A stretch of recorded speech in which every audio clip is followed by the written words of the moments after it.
Welcome to the Edifice Complex, the property design and development podcast. Let your hosts Adam Muggleton and Robert Bean keep you up with who is innovating and doing great work, perspective on the adjacent possible, and challenges to the status quo.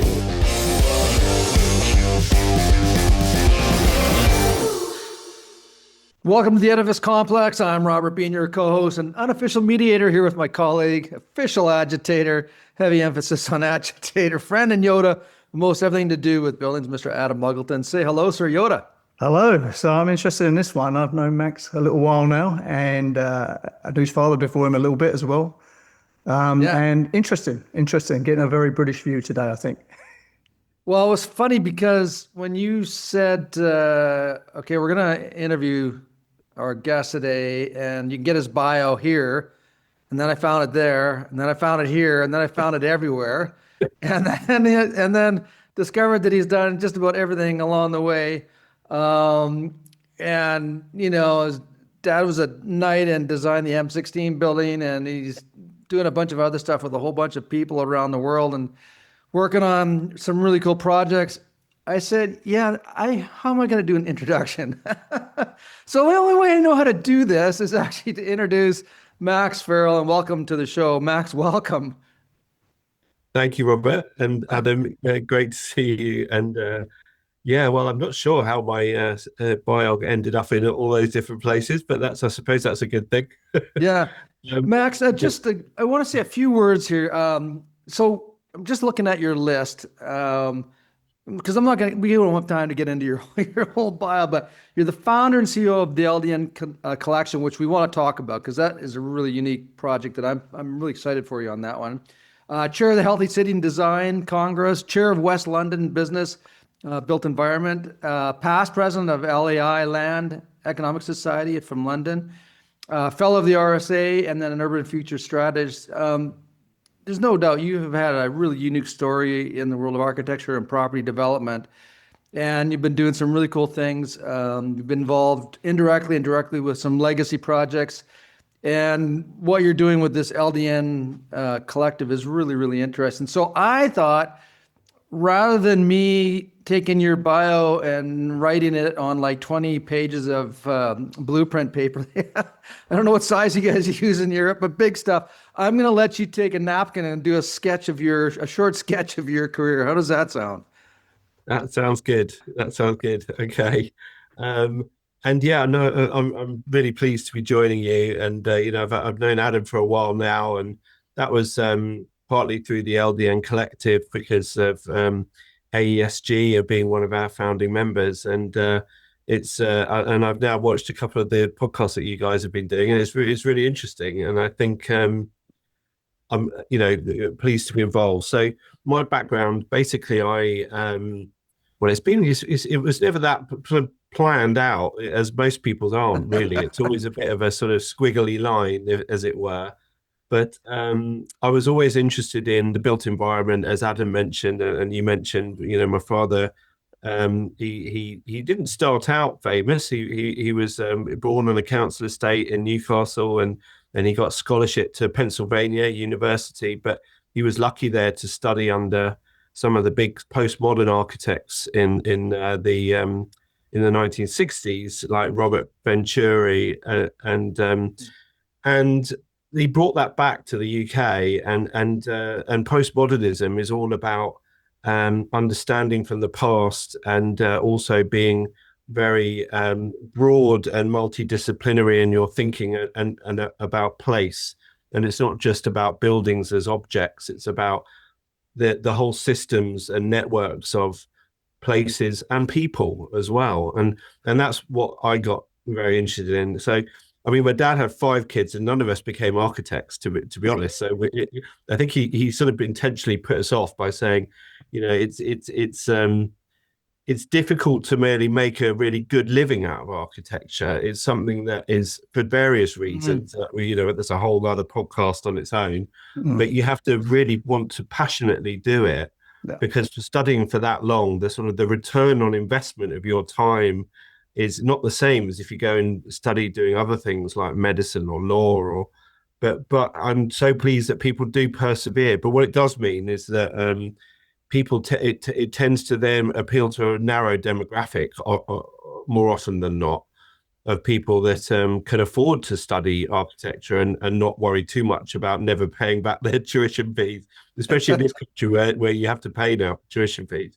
But so I'm very keen to sort of make it more the built environment more accessible, more understandable to more people, because I think that will help us as professionals to be able to do more and to make places that are more inclusive, but also involve more people in the conversation. So, so my background, it was originally in communications, and when I started working for my dad, his practice, I was into public affairs and communications, but I then became very interested in the bigger picture sort of master planning type projects. So I did a master's in urban planning when I was there. And then I became more interested in how we put teams together in the built environment and the nature of collaboration and the business models around that. Because my brother works in film, and with film, it's really interesting because you often have a cast and crew who are often self-employed specialists that come together on a sort of project by project basis. And I was just thinking, why don't we do that in the built environment? Because what you tend to get is these big corporates that are multidisciplinary, without naming them, I'm sure you know the ones I'm talking about, which are often engineering led or project management led rather than sort of design led. And so I thought, well, so I listed out the number of disciplines in our biggest project at the time, which was master plan for the Northern Gateway in Manchester. And if you include everything from development to planning to design, then cost and project management, and then all the specialisms that these days are increasingly important, like social impact, community engagement, zero carbon, I got to a number of about 50. So I thought, well, that's the right number for a one-stop shop, if you like. So we've now got 54 members, and we do offer all those different skill sets, and they're all SMEs or individuals, and we meet regularly and we collaborate on projects. And so we're doing sort of master planning of new towns. We're doing urban regeneration schemes in the docks. We're doing, but we also do sort of social value, community engagement, and storytelling. So we make films as well. So it's never a dull moment. It seems to be working as a model, as an alternative to what was the conventional model for collaboration. So I'll stop there because it's interesting. That's really interesting. Yes. So at what point do the actual project teams, like when does the excavator come onto the job site after because you've done, this sounds like a lot of front end work, like a lot of thoughtful processes that you're sort of executing to try to get a really good outline of what the project means for society, the client, everybody that's all involved. And then at some point the excavator has to show up. Yes. Yeah. That tends to be a lot further downstream. You're right. And especially in the UK, because these, when you have, for the larger projects, the sort of large scale urban regeneration, mixed use, it takes so much time. And it's partly because of that process and the different sort of, the planning system and all the different statutory bodies like heritage and environment, but the end result is always good quality, and more often than not. I mean, there is a lot of crap that still gets through the system, particularly the house builders who are a bit of a law unto themselves. But in sort of more complex urban situations, it takes time, but it tends to have good quality outcomes, I think, because of that process. It's interesting. I mean, this is 22 years ago now when I first sort of worked with Farrells on Regent's Place, and Terry did the master plan, right? And Mick Mannion, my boss, who's a bit of a legend, said, "Oh, we like Terry. He's the postmodern man." Yes. Yeah. So let's double click on postmodernism, because that was always a sort of talking point back at M3. There was a point where everything had the word, that thing attached to it, right? So where does that sit now? What's the current state of play with postmodernism in the UK, would you say? Well, that's interesting because we did a publication when I was at Farrells, and it was something like postmodernism, or it's something like everyone's a postmodernist now. Because I think like modernism was very much sort of forget about the past and start all over again. Yeah. And you can see that in the sort of brutalism and yeah.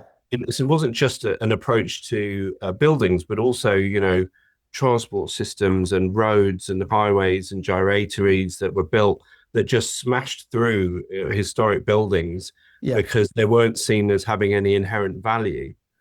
But I think that has totally changed now. And over the particularly last 20 years or so, where I've been in the industry, it's increasingly people recognizing the value of what's already there. Not just for the obvious more environmental value of carbon, but actually the cultural and psychological value of the built environment and how it relates to our heritage and our collective memory, and how much how important that is. And so I think from that point of view, my dad was probably a bit ahead of his time on that front, I think. But now most architects will recognise that, and we'll look to sort of work with the existing fabric as much as possible. So you can see that, when you travel, and we've all traveled a lot, and I immediately came to mind, as you know, I was in Brisbane for a couple of months here recently. And when you travel downtown and you observe society around the old university downtown and the old churches and the old buildings, those are where people are going to socialize and take pictures and have lunch and, take the kids for a walk. And it's holding on to the heritage. It just seems like a huge value to society, and you kind of see it in front of your face. Absolutely. So yeah. How would you? So I personally think we're past the postmodern era now. So you're right. Initially it was brutalism and just knock everything down, right? Then postmodernism came in, and it was like, let's try and recreate something that we knocked down, almost, right? But how would you put a label on where we are now? How would you describe that? The moment we're in. I think there's a lot more knowledge and care in terms of the value of the existing place and fabric.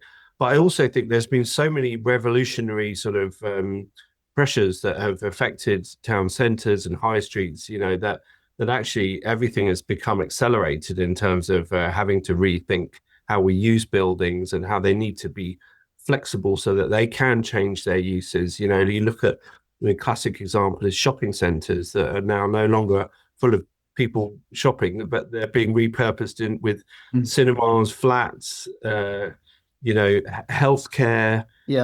So I think people are having to be much more creative, but including investors, and particularly investors having to look at not just a range of use of sort of asset classes that they're familiar with, but thinking more outside the box about what could really make an impact, socially and environmentally, but also have a good sort of healthy financial return as well. And the developers and investors that are doing that are the ones that are increasingly becoming more and more successful, I think. So that's a good thing. Yeah. I've got to acknowledge your dad actually one thing. So when I first sort of worked with Farrell and Partners, it was Regent's Place, and I was like a mid-level development manager, didn't really know what the hell I was doing, the usual story. And what I didn't appreciate was, and it's something that your dad did for me, was like the importance of the urban realm. So like British Land is like, we do AAA office, what sells AAA offices, like the entrances and the washrooms, everything's a shell inside, right? But the other thing they put a lot of emphasis on was the urban realm. Right. Yeah. So seeing that Regent's Place development and the attention given to the urban realm, the public art, how people go through that, that master plan that firm did was like all about how do people get through and around. Right? I never appreciated any of that. Triton Street. Yeah. And you're right, the artworks from Liam Gillick and others. Anthony Gormley, right? That Anthony Gormley piece. Yeah. And that I think was also sort of quite forward thinking from the developer, and but I think the difference between what British Land at Regent's Place the reason they did that is because they were the freeholder of the estate. Yes. So they had a vested interest in creating value over a longer period of time. Yeah. And that's a completely different model to a house builder that will come along and they will have to build a house. They have very small margins anyway, because of, especially now these days, they know they're going to sell it and move on. And so that's the problem. They don't have as much of a reason to invest in the public realm because they just want to, it's kind of cut and run almost.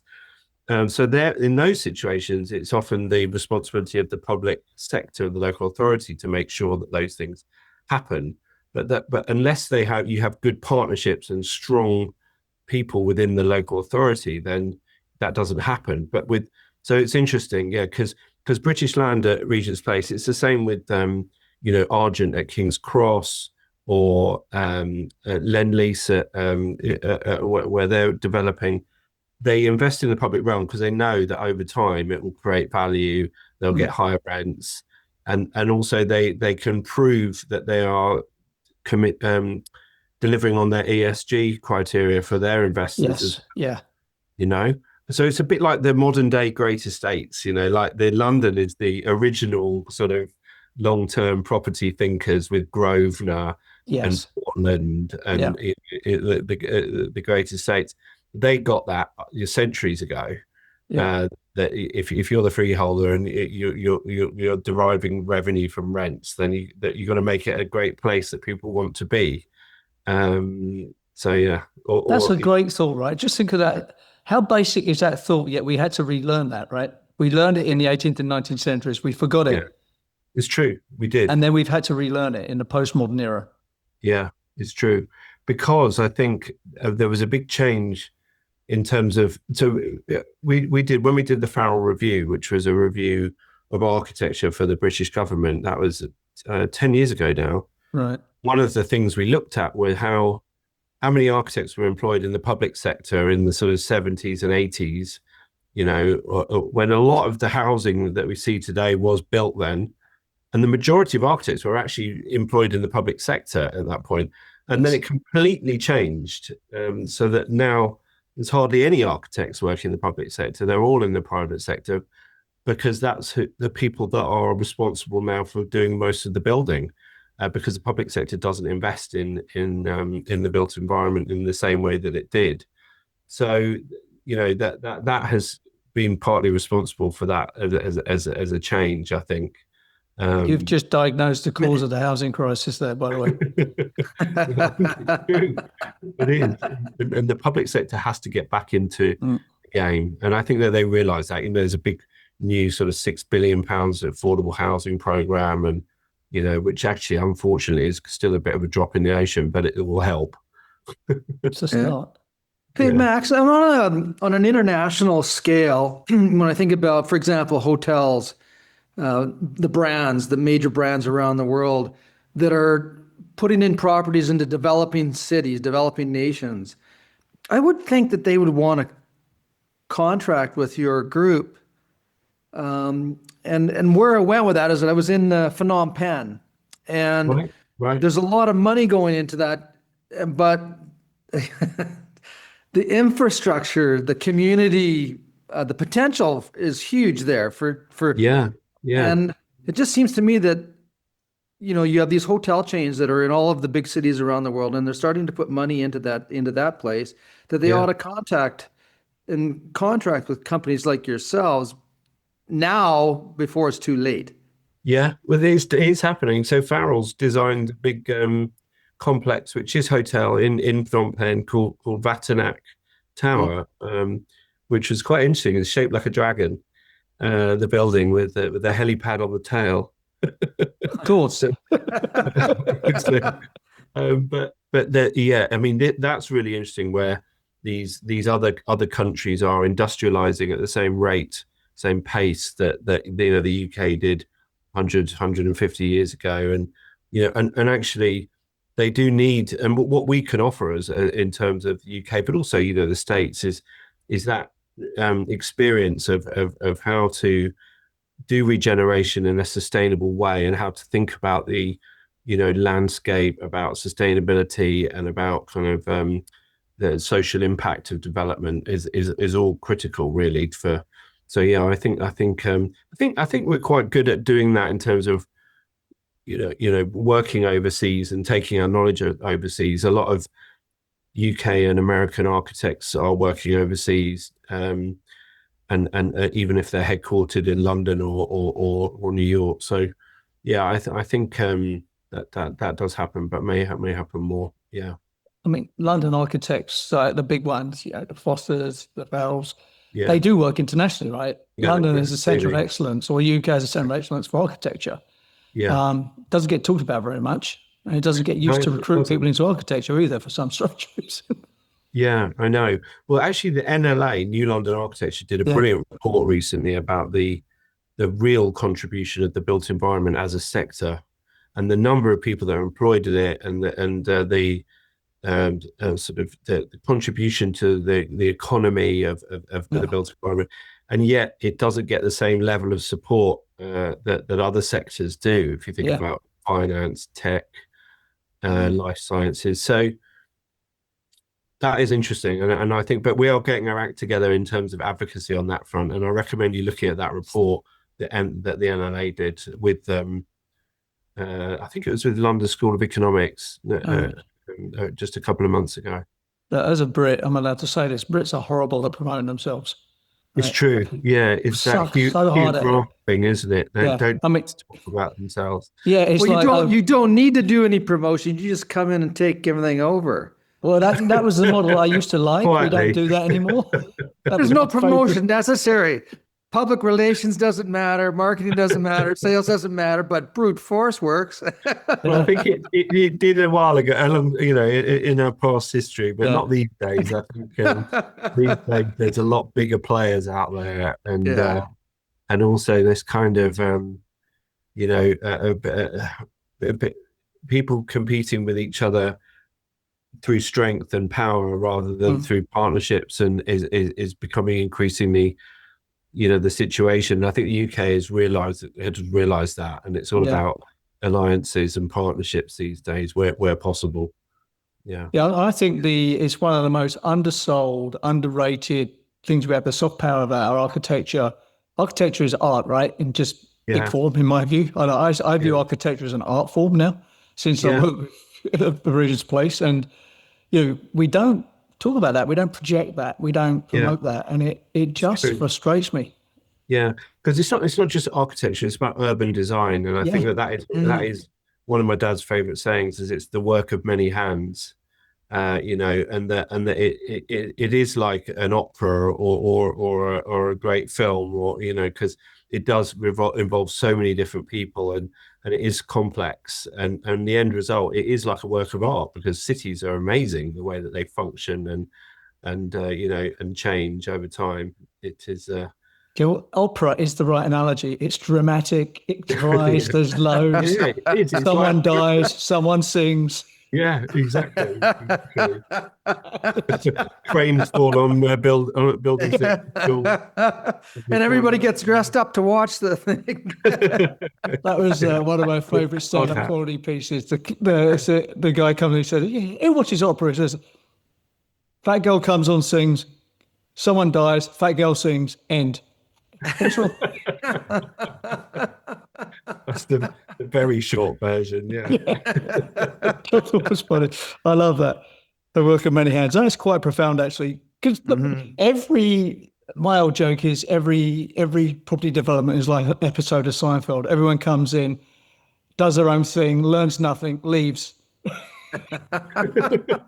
Yeah, it's true. Not very good at learning at all either. And learning from failure as well as what works. Yeah.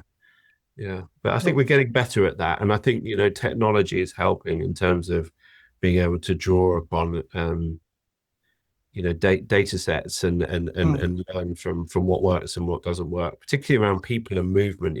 One of our members is Space Syntax, and they do some excellent work in that area around modeling behavior and patterns of movement over periods of time. And that takes me back to stochastic modeling. Yeah, it seems it's become a form of competition, though, too. with, city to cities, right? Yes. Who's developing cities that are welcoming, walkable, safe, hygienic? Yeah. Well, I think competition is a good thing. That is just nature, isn't it? Nature is all about competition and collaboration happening at the same time, isn't it? Yeah. And cities do that inherently. They learn from each other, but they also compete to be, because they have to attract talent, they have to attract capital, but they also want to learn from each other. So that you mentioned in my preamble that I'm the chair of the Healthy City Design Congress, and that's partly why I got involved. It's so fascinating because we do have, even though it's been in the UK, different cities in the UK over the last sort of 10 years, we are now looking at taking it out internationally. But we've always had a lot of people from other cities around the world coming and presenting and sharing knowledge, and I find that really, really interesting. The Edifice Complex will continue in just a moment. Are you struggling with paperwork, spreadsheet overload, and project management? Then Blue Rhythm is the solution to help you. Streamline your commissioning and project management process. Go paperless, increase efficiency, and save money. Blue Rhythm is commissioning and project management software by practitioners for practitioners, adapting to your workflows and processes, and doing things your way. Blue Rhythm provides painless and fast onboarding by bringing your existing workflows, forms, checklists, and issues logs into Blue Rhythm for you. You can use their pre-built templates to customize your commissioning workflows. And Blue Rhythm can fully handle the transition from your current software platform. Blue Rhythm is secure, scalable, and reliable, backed by amazing support, and accessible 24/7 on any Windows, iOS, or Android device. Why are you still using paper and hard-to-control spreadsheets? Start your free Blue Rhythm account today at bluerhythm.com.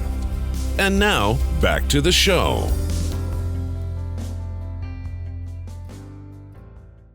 Just to toot the horn for the London Design Collective. I mean, obviously I'm aware of it because I've known you and worked with you for a couple of 3 years now. I always go there. One of the things I go there for is like, the other week I was writing something about net zero, and there's a download there. There is information published there. There are papers published there. People need to know that. Obviously, that ASG London Design Collective report we did on urban neighbourhoods. So just so everyone knows, there is a resource there, free of charge. I think you've got to rebrand though. Calling it the London Design Collective sort of limits it a bit. What about the World Design Collective? LDN Collective is the name, but we don't have the word design in it. But is that what you mean, as in? Yeah, so you got the word London in it, right? So no, you're right. Well, we call it LDN Collective partly for that reason. Is that but interestingly, most of our projects are outside London, and a lot of our members are based outside London now as well.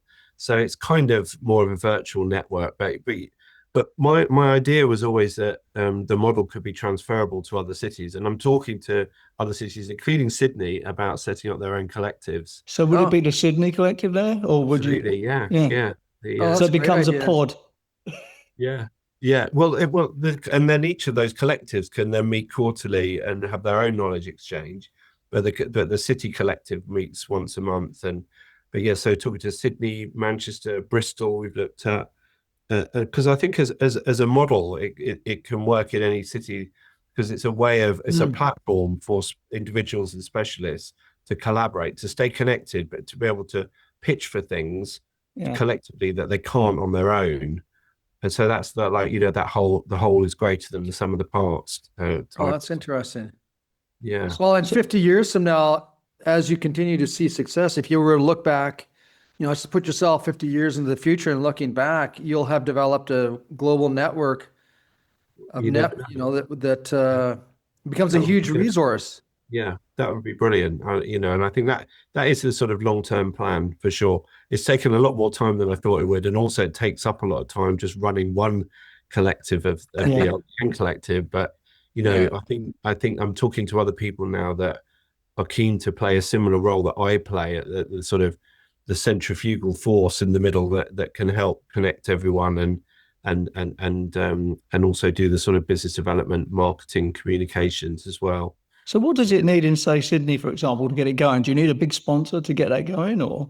No, not at all. Just needs somebody which we have, who I'm talking to, who understands multidisciplinary collaboration, has a good network already, and then basically we give them the template of how it works. So there's a sort of organizational template in terms of members sign up to an agreement, Right. and it's about sort of adhering to values. So we're basically bound by a set of values, but also a business model. And the business model is often it's about referrals. So one of the things you sign up to is if someone introduces a project, then they're entitled to 5% commission for introducing that project, particularly if they don't have a role on it. So, that's starting to mean it becomes quite self. So you sort of feed each other as it goes along, right? Yeah. And that all makes a difference, because there's an incentivization then to bring things in to the collective that's a financial one, but also we all get on with each other as well. And the important thing is also people that really understand people and the right people who are inherently collaborative, and that's why the values are important. So our values around collaboration, diversity, being beyond profit, and being dynamic. Right. And everyone, if you're all four of those things, then you'll definitely get on well within the collective. But if someone isn't necessarily inherently collaborative, or they don't think beyond profit, then they will fall by the wayside anyway within the collective. So that's how it works. Are you going to be the Ron L. Hubbard of urban design here? Oh, God, well, no. I'll see you in a white robe. Yeah, I'm not going to be giving any sermons anytime soon. Yeah. I just had a vision, because Estuary is created this indoor environmental quality center of excellence recently, and I was appointed to that committee, and it's the first time that we've come together with lighting specialists and sound specialists and the thermal specialists and the air quality and all the other representative sensory system subject matter experts. But what you're doing, like in terms of a long-term social stuff, really that is kind of like the end game. I mean, you're already doing sort of bringing in all of the subject matter experts at the sort of the technical level, but you're also at a much broader scope. Yeah. You have to understand how to influence other people, and often and how you influence investors is completely different to how you influence the public sector or the local authority. But you have to be able to have the right arguments and tell the right stories to the right people. So, I mean, Adam, you mentioned that net zero neighborhoods report that we did with AESG. That's a great example, because, that came about because it was partly my role as with West London Business. And one of the biggest issues that West London businesses are facing is this lack of electricity supply, because we have this big fiber connection going out through the Atlantic that is very high capacity, which means that lots of data centers have been located in particular parts of West London that are then taking up all the capacity of the grid. And because of that, we got to the situation, it was a bit like the toad in the boiling pan of water, where nobody really noticed what was going on until the developers were told that they couldn't guarantee electricity supply for new housing development for another like 10 or 15 years. And so all these big housing schemes were suddenly mothballed. And suddenly the mayor of London sort of panicked and thought, what the hell are we going to do about this? But that's starting to improve now, but it's partly because of initiatives like ours, but also around the electricity suppliers that realize it needs to be decentralized and have neighborhood systems and capacity at the more local level, and not rely entirely on the grid, but also increase the amount of renewable energy and the demand side as well. So all of that has been happened out of necessity because of this crisis point that we got to. But then what we did with AESG, and that report that you referred to, was we looked at what are the principles of net zero neighborhoods. And we had 10 principles, and then we looked at 10 case studies. And I think for me, that was really powerful because it shows people sort of how to do it, where it's been done before, and then what are the outcomes as well. So we looked at things like capturing waste heat from sewers or from data centers. And we looked at where a community in Barnsley had got a retail bond to fund solar and batteries on all their houses in the neighborhood. And we looked at retrofit at scale and those types of things, with clear metrics around how the investment worked, which is often blended finance, public and private, and then what the outcomes were, the reduction in energy usage, the social impact. And then we kind of started to put that report in front of all the developers and in front of the mayor's team, and people start to have more confidence then that these things can be done because they've been done elsewhere. They can go and look at them and speak to them, and Yeah, my takeaway from the success of that report was, I think you're right. You put your sort of finger on it there. The social proofs that we put within that report, but what didn't work and what worked and the metrics around it, that was what gave it its power for sure. Definitely. Because there's so much fluff out there. It's not much like, and this is what actually happened. This is what actually happened. Yeah, exactly. And this is, and we went back quite a long time as well. So like Bedstead, if you remember. Yeah, Bedstead. I mean, that was the poster child for good and bad, right? Exactly. And it's continuous learning, isn't it, really? Yeah. But the fact that we now have capturing waste heat from data centers, and there's no reason why we can't do that from prisons and from, big hospitals, but it's just not done at the moment because it's too complex, and it's around land ownership, public policy, investor criteria. You just got to tackle those things sort of head on, and then So this goes back to what we were talking about earlier, right? Urban realm. There's planning involved, right? There's strategy involved, and I think the limiting factor used to be land, right? Greenfield, brownfield. The limiting factor, I think, for the next generation could be power. Exactly that. Yeah, I agree. Particularly with data. People think that decarbonisation is the utopia, but actually, electricity and data centers are now consuming so much that it's tipped the balance in the other direction, hasn't it? So correct. Yeah. We see the struggles here too in North America. When I think about all of the district energy systems with cogen that collapsed because they couldn't get past environmental regulations or special interest groups or financing or, and completely, one would think would be the most logical connection between a waste heat producer like a pulp mill, for example, and a community across the highway that's developing residential commercial spaces. And, it's a few thousand meters away. You think you can connect the two together? But it might as well be 10 miles away because it may as well, and we see that over and over. And the challenge with a lot of that is that you generally only have one opportunity to make that connection. And once the development's done, to put in a network after the fact becomes hugely expensive. Exactly. When it's raw land and you're sitting there with all the stakes in the ground from the survey, and that's the time you do it. Exactly. And Adam, I don't know, like when I think, in Canada, we have some more and more district energy cogen systems. We're starting to see it, but my gosh, the resistance and the friction, and again, forward thinking, you're right about power, the needs of the future, and delay or conflict is not our friend right now. Listen, I think energy is the investment of the future, man. Buy energy stocks, whether you feel good or bad about it, buy it. You're going to do well. But this leads me on to another thing I wanted to talk to you about. Your dad's had his time, he's passed, regretfully. But if I could sit him down now, I'd say, what do you think about smart cities and 15-minute cities, right? Because that was something he didn't have to sort of really contend with in his career. But we will. So what do you think would be his take, and what's your take on that?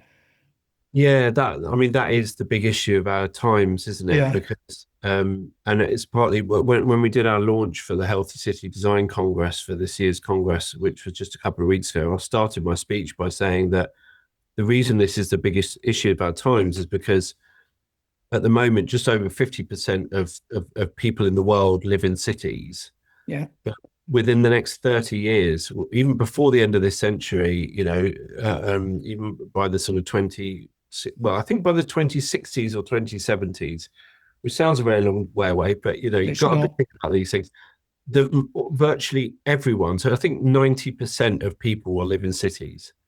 And if you think about the impact of climate change and social inequalities that are all being accelerating at the same time, that means that the sort of urban sustainability is the most important thing affecting us all, and also about migration and those issues as well. So yeah, making cities more sustainable, and this whole idea of smart cities, 15-minute cities is absolutely imperative for people to start to focus on, and as the big issue, I think. Yeah, I'm sure we'll definitely agree with that.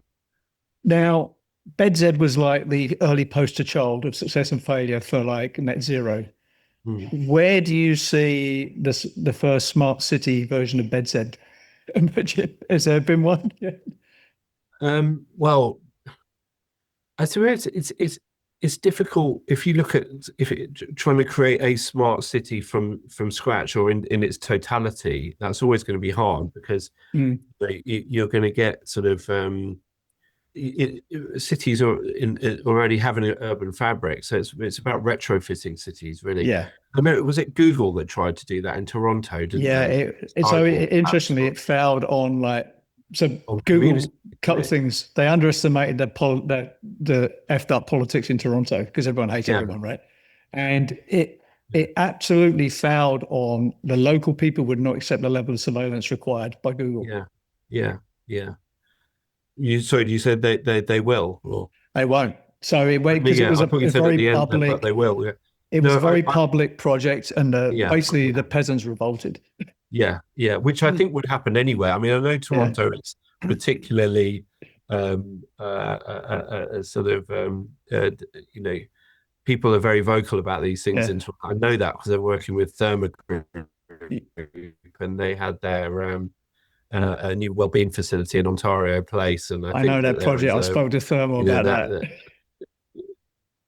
Right, yeah, and the people are very opinionated, and quite rightly so, really, and which it means all the more reason for taking people with you, and this whole idea of community engagement and co-design, and not just coming up with an idea and imposing it on people, but actually helping shape the brief and in the first place. I think is important, but smart cities, I think it will happen in a more layered way rather than it just being suddenly all being a smart city overnight. I think it will be more incremental about different systems, because cities are becoming smarter organically anyway. You look at the differences. It's sometimes hard to recognize how much has changed over time, but just with public transport and the ability to kind of pay and move so seamlessly now on public transport, but also having these urban observatories with open source data sets that people can use, and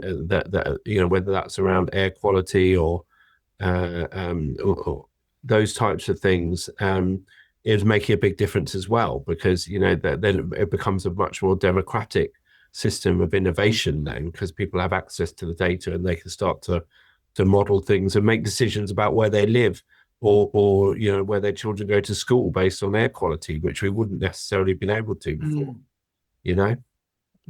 The open sourcing of that data is key there. I think that is one of the key things. I was king for a day. I would open source everything and let the nerds work out what's good and what's not good.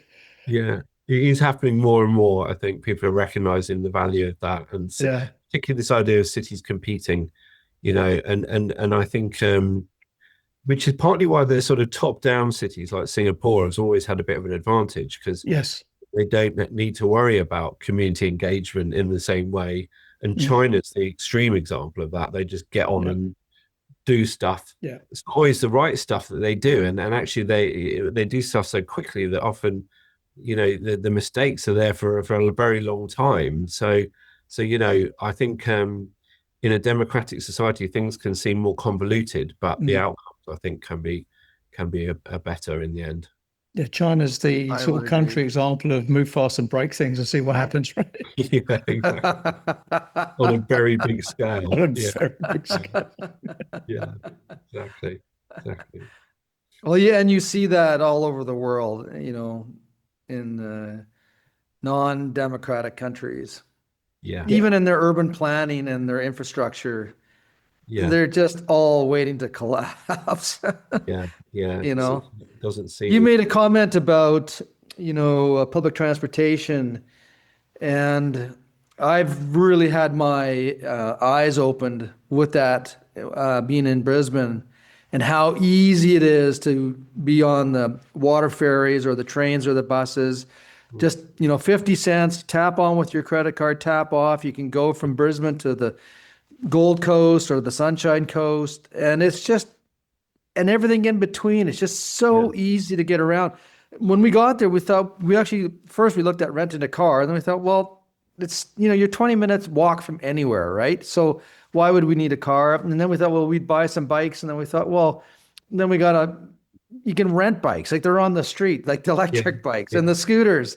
It is probably one of the best cities that I have been in lately, yeah. that have demonstrated such forethought for public transportation. It's brilliant. It is, and that makes it a very resilient city, and because it's attractive to the people that live there, the people that want to move there. It's more affordable if all the investments already been made into those systems.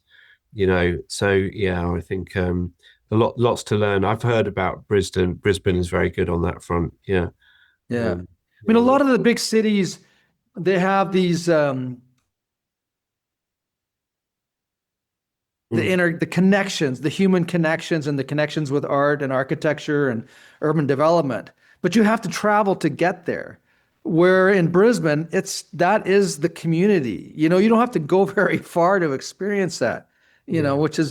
it's just really well thought out. So I guess Yeah, that's a yeah, and deliberate that's urban this whole design in 15 Brisbane. minute city idea, isn't it? That Adam Yeah. mentioned before. And I mean, unfortunately, that whole concept got hijacked in this country by the right wing um, politicians who said it was anti-car, and it was trying to make the arguments that people needed to give up their cars, and which is so embedded in the psyche of British people that if all families should have a minimum of two cars, and it even though actually, but I think that's changing as a generational thing. I think the next generation are more open to the idea of public transport Mm. or car sharing or different types of mobility. But yeah, I think the 15-minute city, it is a shame that it got hijacked in this country, and during COVID around sort of the whole idea of having neighborhoods that were part pedestrianized over at different times of the day, and there was a lot of backlash about that, which people didn't really understand the real reasons why we were doing it and why and what the outcomes were. I think they just thought it was all about the nanny state or the surveillance state. Yeah, trying It to probably Some of is. the, It's everything we said there. The good and the bad is all going on, right?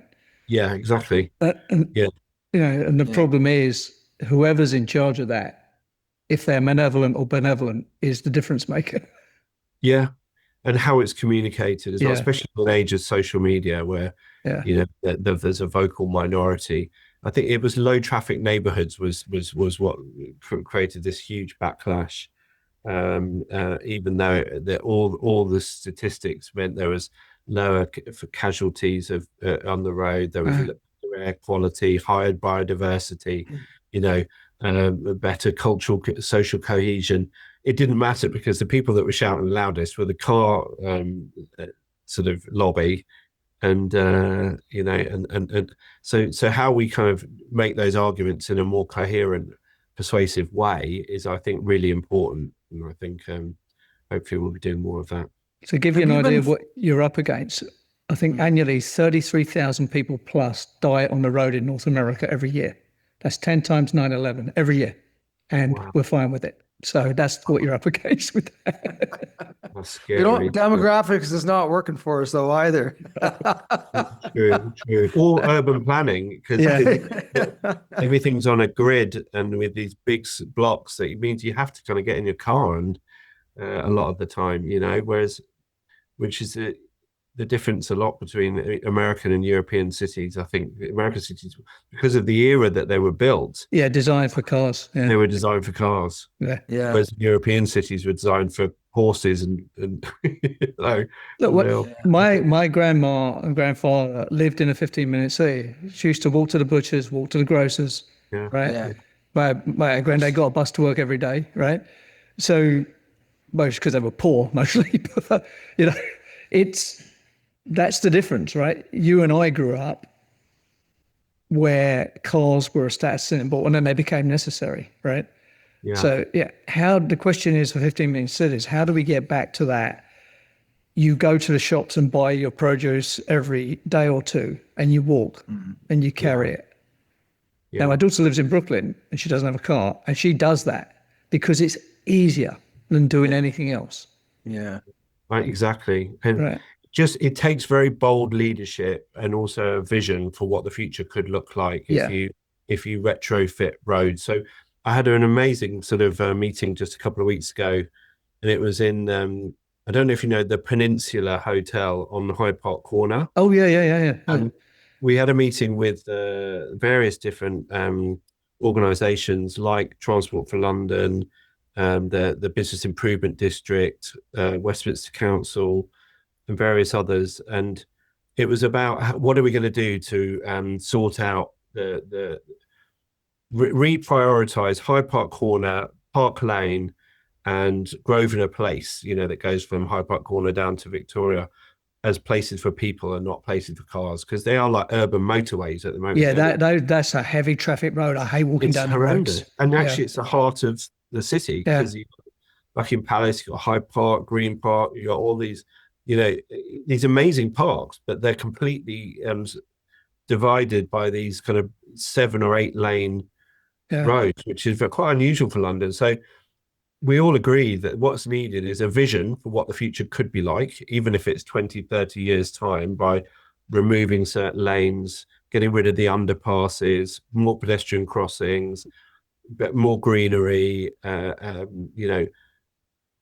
then there's the vision, and then there's the leadership, and actually getting all the kind of people who are decision makers, all the different stakeholders aligned around that vision. And so I think that's interesting that we're having that conversation, because what transpired is it's not actually down to one organization. It's actually inherently has to be a collaborative thing. Well, it has to be a committee, right? But this is where you need Lee Kuan Yew for London, right? He's the Prime Minister of Singapore who took it from nothing to something, right?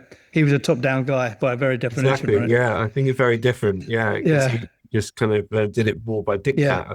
But if I was Lee Kuan Yew, I would pedestrianise London. I would say between 8 a.m. and 6 p.m, no cars. And I'd bring back trams. And I'd make them free. Trams are great. Yeah, trams are great. I mean, there's no surprise that Manchester's doing so well at the moment, because it's got a great tram system. Someone told me the other day that Manchester's economy grew at 8% last year, whereas the UK average was sort of 1% or something, which is extraordinary. And I think a lot of that does come down to that amazing tram system connecting all the different regional centres outside the city centre. Yeah. Pedestrianising and stopping cars is one thing, but you've got to provide the alternative, and it can't be a £5 2-stop train journey, right? Yeah. It has to be a tram or something that people can just jump on and off of with no consequence. Yeah, and you don't have to worry about car parking. Yeah, exactly. Have either of you been following Oman's long-term plan? I'm vaguely aware of it. I haven't been there for about 3 years, so I haven't been there for a while. If you haven't, I'm loving it. They want to double their population. That right there is a huge task. Yeah. But in order to do that, they've got to create new communities, and their historical regulations on low-rise buildings, not allowing high-rise buildings, serves them. And they've got a number of planned projects coming up, full communities, And I would encourage you to both look at what they're doing. Yeah. Hey, they've got a huge challenge, double their population. How are you going to do that? Where are you going to put people? And then, but Yeah. again, very futuristic looking, like, like 50, 100 years from now, what do we want these communities to look like? Right. And the thought that they're putting into it is all about walkability, accessibility, everything that we're talking about now. And I think out of all the countries that are out there right now, and part of it is, again, they're top down, mostly top down. Very top down. But this is a mistake Dubai and Riyadh made. They designed around cars, and both them cities are a disaster for traffic. Yeah. Well, I'm on. So one of our LDN Collective members, Carlo Castelli, is advising Oman, and I've been invited to one of their sessions at MIPIM in Cannes next week. So I'll definitely go now that I know that, Robert, because I didn't really know much about it, but sounds interesting. Yeah. Yeah, it's not one project; it's several projects. They've got their planning process is brilliant. Yeah. Well, the invite said, "Would you like to meet His Excellency when you're there?" They didn't even say the name; they just said His Excellency. So I thought that's not an invite I can turn down. No, do not turn that down. Do not turn that down. Yeah, I'm conscious. All about connections. I'm conscious you have a hard out, so we're in the last sort of 5 minutes here. We tend to do a couple of sort of quick fire questions at the end. So my question to you is,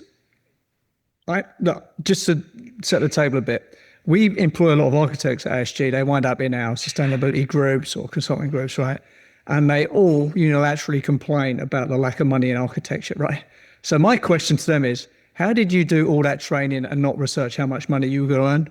You can't come in here and complain to me about this. So I have zero time for that. But it is a problem, right? You do a hard degree, you do your time, your article. 8 years later, you're earning 30 grand a year. I know. Right, so it is a structural problem. How would you pitch architecture to a young person?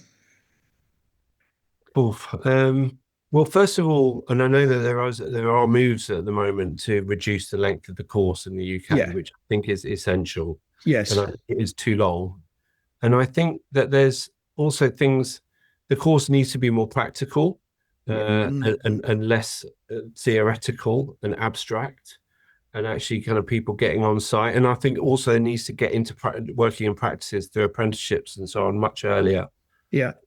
And if you do those things, then actually you're helping with the financial viability as well, because, if you've got companies sponsoring students earlier on, and helping subsidize the with the fees and that type of thing. So I know that all of those things are being looked at, and there's consultation around new ways of doing that, which is good. But then I think on the other thing I think architects need to be taught about is the commercial side of the industry. Yes. I just think they aren't taught that sufficiently either. It's not just about how to charge for fees. It's about how to recognize the value of what you do, and also be wary of the disruption that's coming down the line with AI as well, because AI is going to disrupt all those professional services, particularly, architecture is one that is very open to and vulnerable to that. But it's about, well, if technology is going to make it easier for anyone to design a building, what is architecture about? And actually, I think it's more about synthesizing the different elements, which architects are good at around engineering, landscape, utilities, and bringing all like the orchestra. If you go back to the opera analogy, is it an opera or is it a concert? We're not sure. Well, it's any really, but it's about being the conductor in that. Yeah, and actually that's often is a human thing, because it's about people, and it's about how you get the best out of people, make teams work well together. That that technology can't do that really. I mean, that's why the LDN Collective, we're getting more into events that are in-person events. We're doing quite a few now this year, because that's the one thing AI can't disrupt, and people want it more as well. They want to come together and talk about what's going on and what the future holds, and build relationships and so on. I agree with that. Just to close it out, when I first started at M3, Richard Cowan, who was my boss, his job was to make me house trade, right, and stop me being stupid. I said to him, "What are we doing here?" He said, "You're the conductor of the orchestra.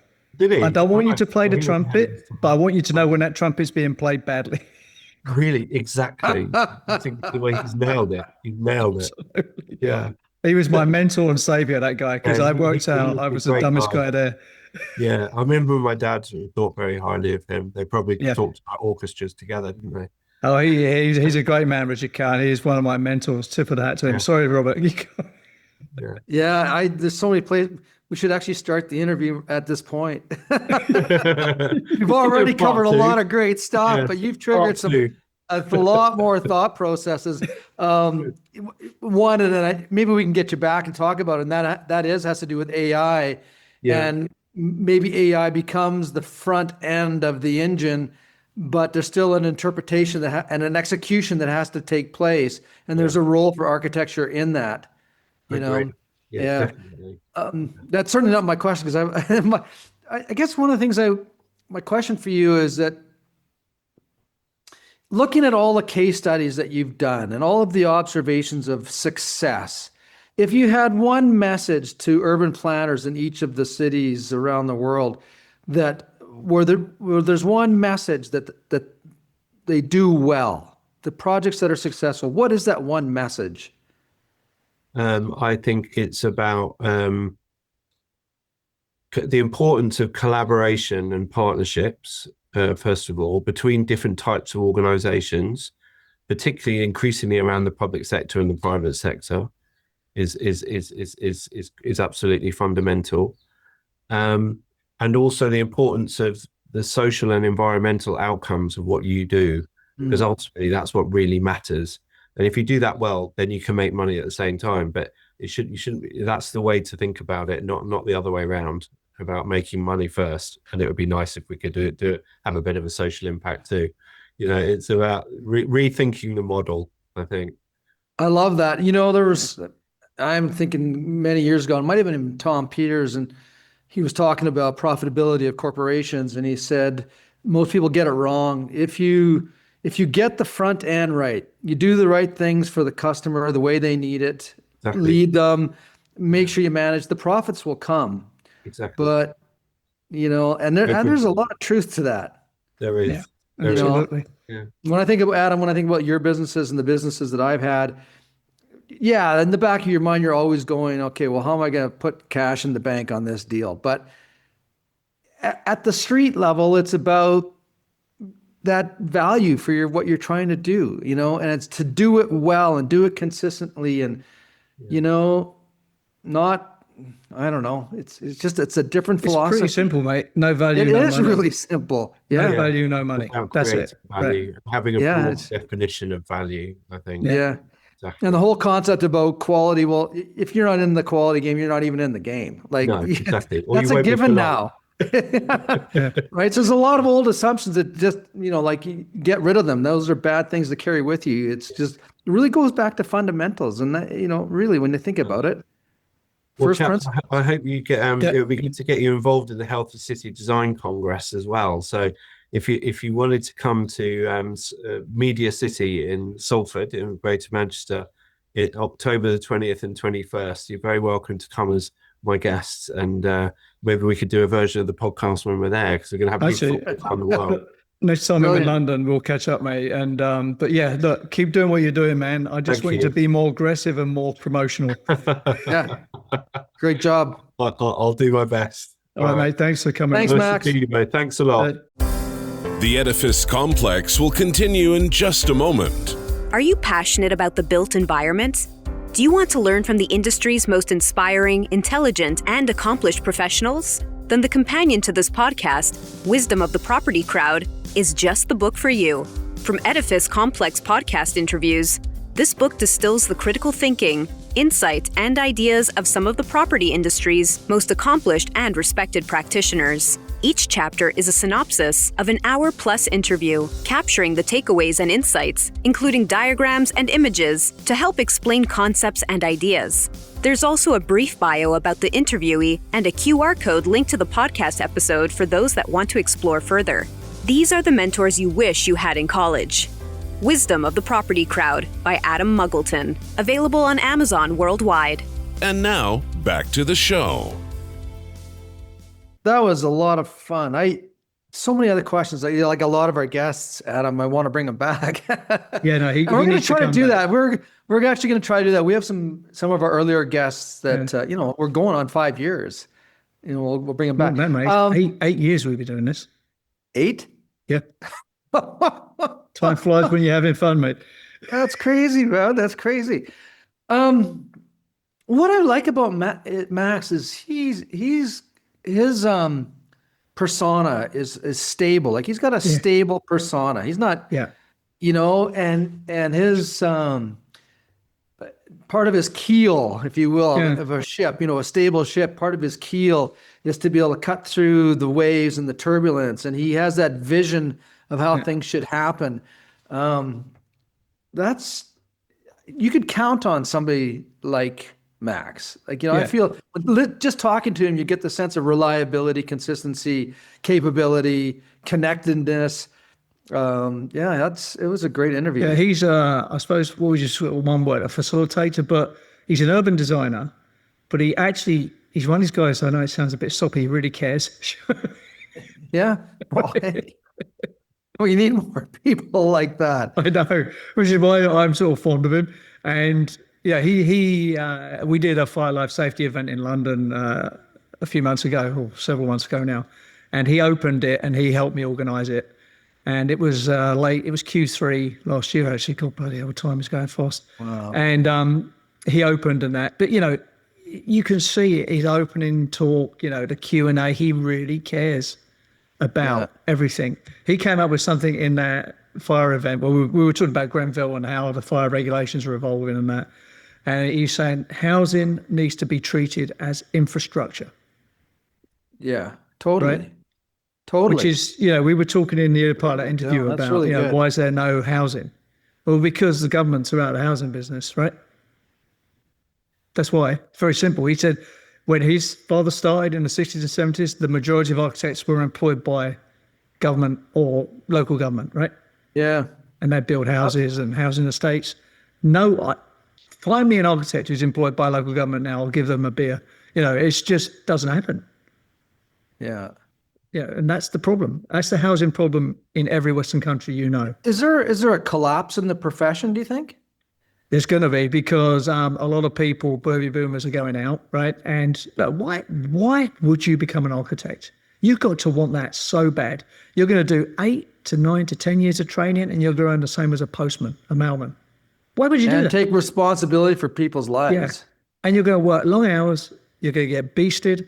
And why? The juice is just not worth the squeeze. Yeah. Now, the good news for architecture as a profession is a lot of people want to be architects, the same way they want to be doctors, right? It's a vocation. Yeah. Right. But that's what he was saying. You've got to get the training down. And frankly, it's got to be more rewarding on a sort of financial level. But why?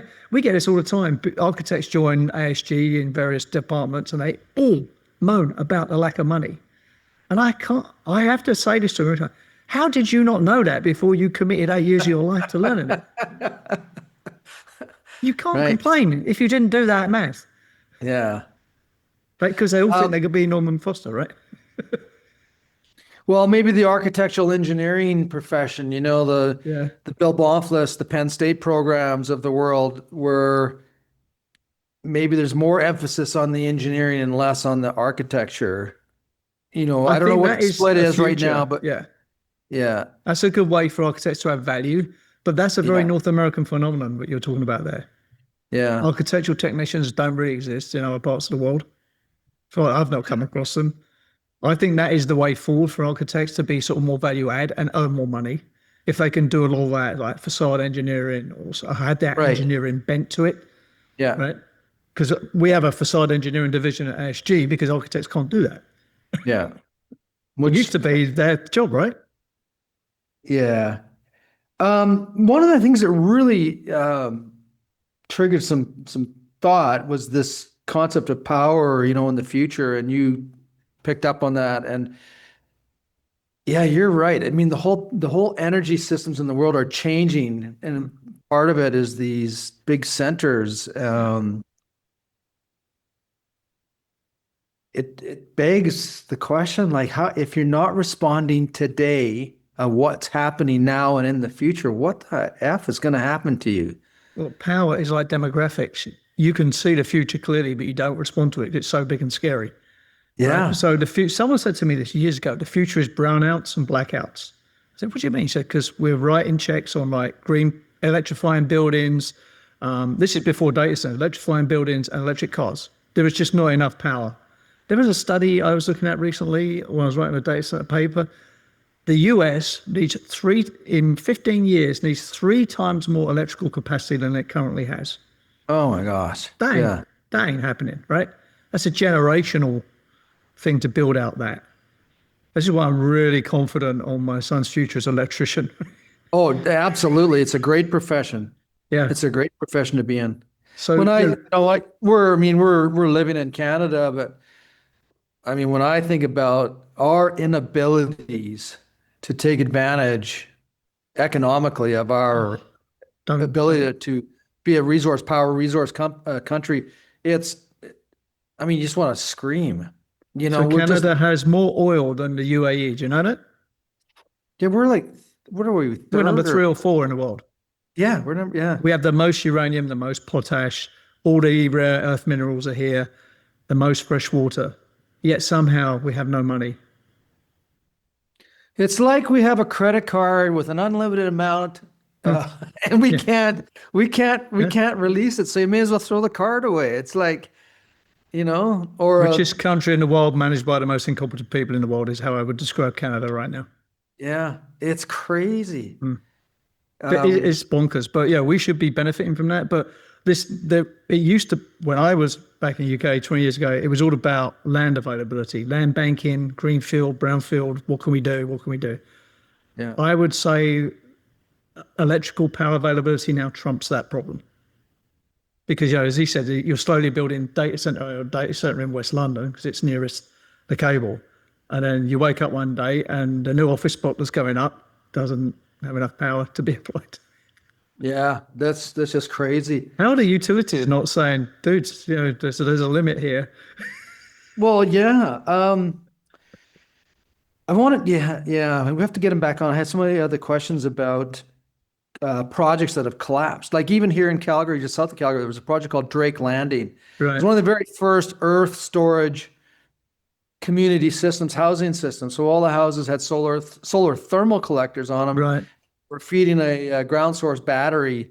Nice. During the summertime, raising the capacity of the ground, and then in the wintertime they would draw down on it as a capacitor, right?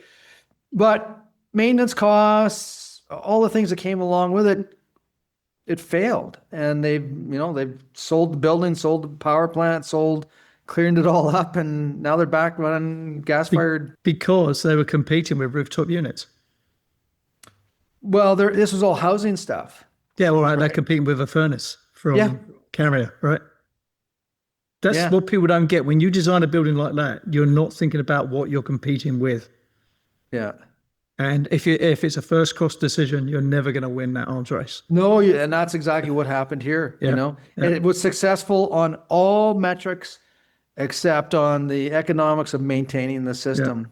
Yeah. And what they should have done, and maybe they tried to do it, was to build in those long-term maintenance contracts. But it goes back to what you said in the beginning. I mean, if you look at the systems that went in there, they weren't exactly top-notch. No. It was, and how they did it.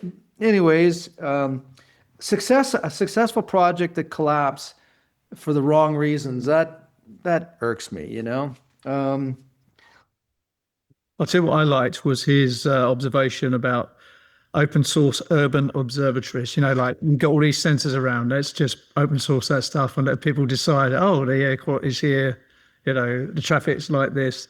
Love that.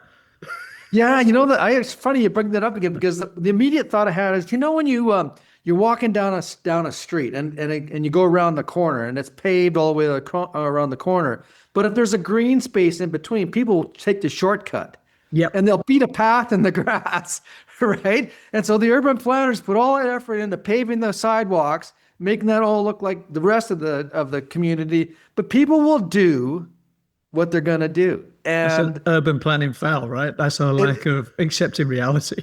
And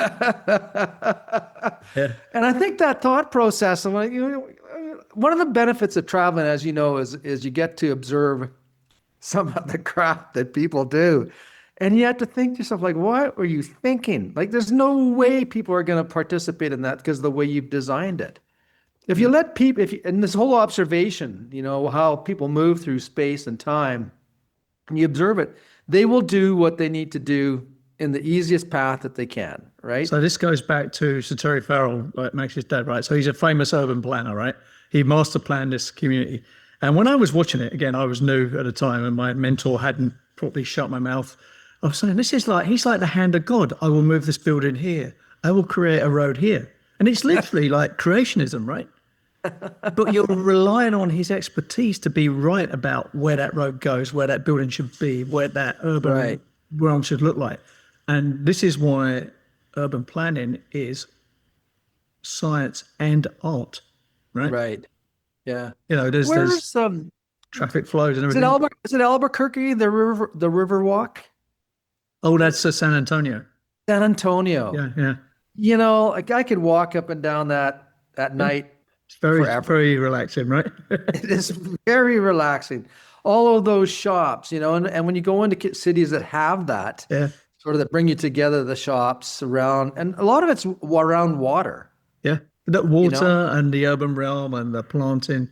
Well, the thing I remember most about San Antonio, the guy in the hotel said, and if you get drunk and fall in, don't worry, because you can stand up. It's only about 4 foot deep. Do I look like I'm going to get drunk? I'm an uptight English guy. That's funny. Hey, I was trying to remember what city was it that you said, hey, I'm in town. And I said, yeah. That was at Ashray, St. Louis, I think. I was there for an exam and you were there for a conference, right? Yeah. Yeah. That's when I tracked you down like an ex-girlfriend. Well, we had a beer and he pitched the idea. And and you're saying 8 years? Really? Actually, even a little bit more now, I think. It's a long time, but actually, we should wrap up there because I've got to bounce. But yeah, it's been a while, mate, and I was still enjoying it. Like, you meet so many interesting people here, right, on this show. Yeah. It's a good excuse. They have to talk to us for an hour, whether they want to or not. It's awesome. Well, it's a great library, and the archives that we're leaving behind for future generations is it's something to be proud of. I mean, these people are willing to share. Not for ourselves, but these people that are sharing what they've gone through, what they've learned, and how that contributes. These are all contributors, and that's a huge thing. So, as Canadians, we're leaving our footprints in the snow here, right? That's right. It'll be gone next spring. All right, man. I'll see you on the next one. All right. Cheers. Take care. Bye. You've been listening to the Edifice Complex podcast with Adam Muggleton and Robert Bean. See you next time.